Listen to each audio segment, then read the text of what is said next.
try to keep going and find a way to battle through it and just just try to help my team win. LeBron just said it seems like you've been on the road all year. I think it's been 12 of the last 15. How does that take a toll, whether it's mentally, physically? What's the balance there for you guys, and how do you play through? I mean, it's both. Being on the road for so long. I mean, we've been gone since, like, I think the 9th or the 10th or something like that.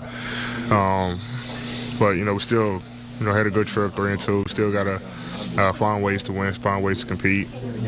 But it feels good to go back home for a couple of days and play some home games and, get this chance to sleep in our beds and get back on our schedule. So, and it's always tough coming east, your 3-hour difference and, game at 7 is really 4 and at home. So, what I say that we still had a good trip and still found ways to win some games and then dropped the last 2. So, I think Coach came in and said we had 8 games on the road. We won 6-2, which is great. So, for us, we're gonna keep competing and go home, regroup, and get ready for the next one.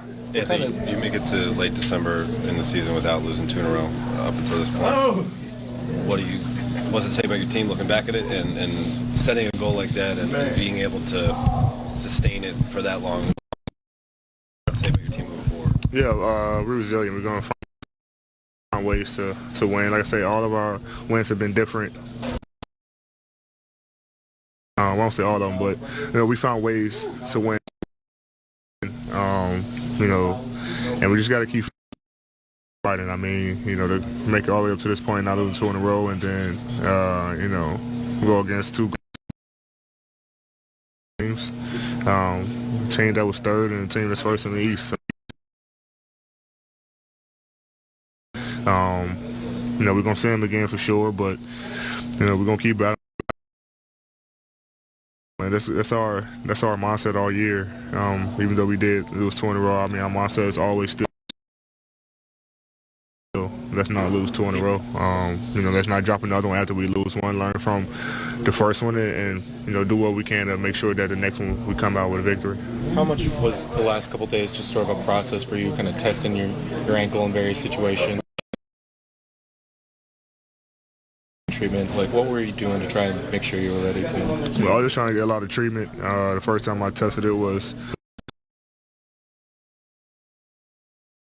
earlier today before the game. Running, jumping, and stuff like that, and say it was feeling a little bit, but I wanted to play. I wanted to do what I can to help the team, that was really it. But like I say, it felt good enough to go out there and compete.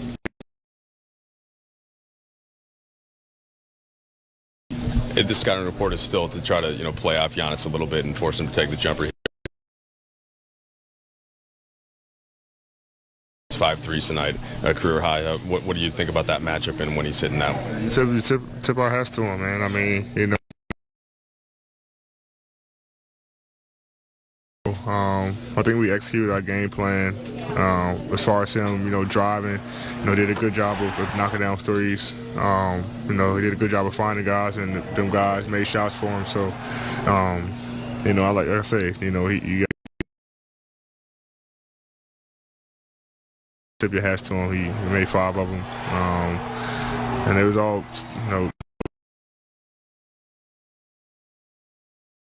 looks. I mean, 2 was highly contested. At the end of the shot clock, 1 was wide open, and I think the other 2 was dribble up 3. So, from the wing, which he liked the top of the key. So, I mean, you tip your hat off to him, and we move forward. Is that last 2 questions? Is that motivating for you to kind of continue to work on that for your game and keep that 3-point shot and find more consistent plays for that? Yeah, I mean, I'm gonna keep shooting. I don't care, how many I miss. I'm gonna keep shooting. To make the defense respect. I mean,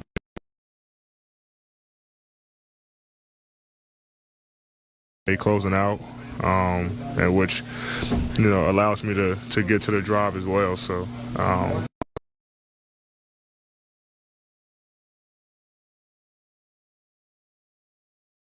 you know, if I'm open, I feel like I'm in a good rhythm to shoot it, I'm going to let it fly. When you get through, Last question.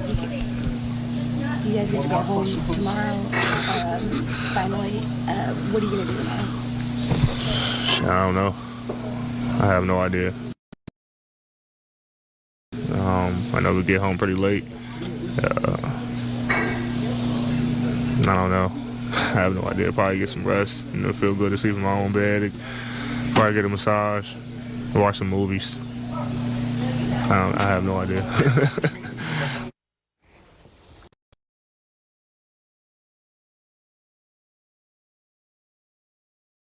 D-Fish, What up, Geese?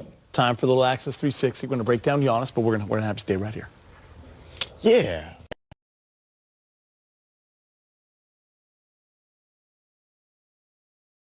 No, it's just one of those nights. Don't wanna burn you Not because of the loss or anything, but just A little load management. yeah. Sometimes you just Big game? stay where you are. Be still. Sometimes you got chill. Hang out with us every Right now and here. then. Got a little monitor. But we are going to talk about Giannis. Yes. His movement in transition, in particular, as we go to this 360. Break this down.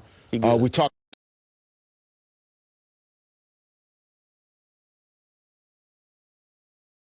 about prior to the game, Giannis' ability to get out and transition. And if you don't build the wall and get multiple bodies in front of him, makes it very difficult. He either makes plays for himself or others. You see the red line, you see the three Lakers behind the basketball. It means there's only two back. Not going to be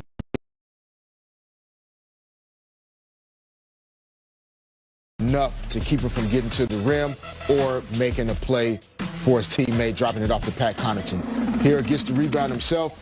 More Lakers back in the picture, but remember pregame, we talked about any separation between two bodies, attacks LeBron's top foot, then gets the spin, goes up to the basket, but then tips it back in quick off the floor for the second jump.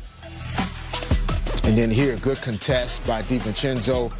Again, Giannis rebounding, pushing himself. Dwight Howard behind the basketball. He's the Lakers' best rim protector in this particular group, but he's starting to slow down because of Brook Lopez's three-point shooting ability. So he starts hanging closer to Lopez.